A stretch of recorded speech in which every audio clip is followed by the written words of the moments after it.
nursery, so I'm back again for our story time session for today, and this week we are reading The Little Mermaid by Hans Christian Andersen.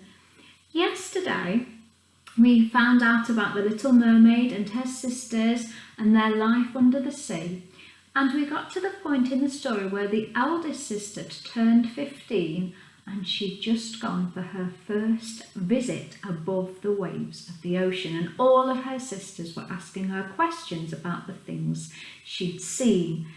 So we're going to read the next little bit of the story now and find out what happens next. For hours, the mermaids pestered her with questions. Her littlest sister was the most curious. "Did the wind stroke your hair?" she asked. "Did the sun kiss your cheeks?" That night, the little mermaid gazed at the sea above. A black blot glided through the water. "It must be a ship," she thought. "I wonder who's on it and where they're going." She fell asleep and dreamed of sailing the ocean.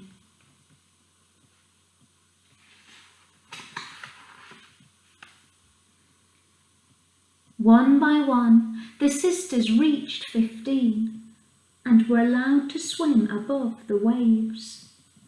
The little mermaid watched them rise up, hand in hand, longing for the day that she could join them.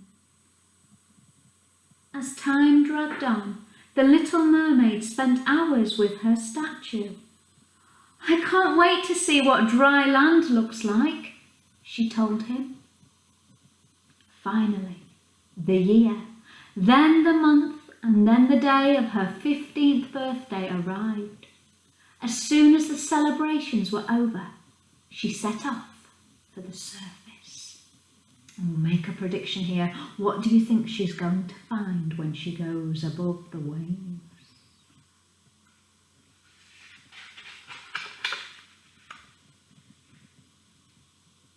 "Goodbye," she called to her sisters, rising up like a bubble of air. With each swish of her tail, the water felt lighter. Her head broke through the waves, and she gasped. The sun was setting, just as her sister had described, and there ahead floated a ship. And you can see it just there. The little mermaid swam closer. Lanterns hung from the masts, and lively music filled the air. Closer still, she saw people dancing on deck. Looks like they're having some sort of party. She stared in delight as their two legs carried them back and forth. A handsome young man appeared, wearing a crown. "Happy birthday, Prince Milo!" the people shouted as 100 rockets exploded in the sky.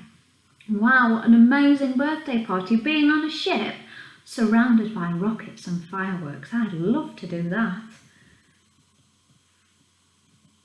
The little mermaid watched the prince, enchanted.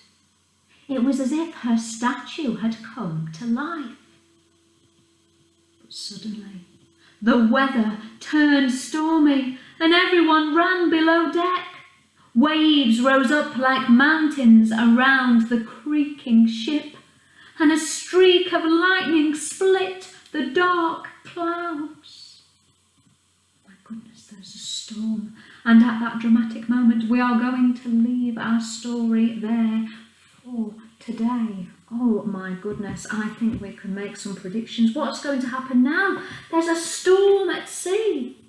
Will the Little Mermaid be able to save the people? Let's hope so. Join me tomorrow to find out.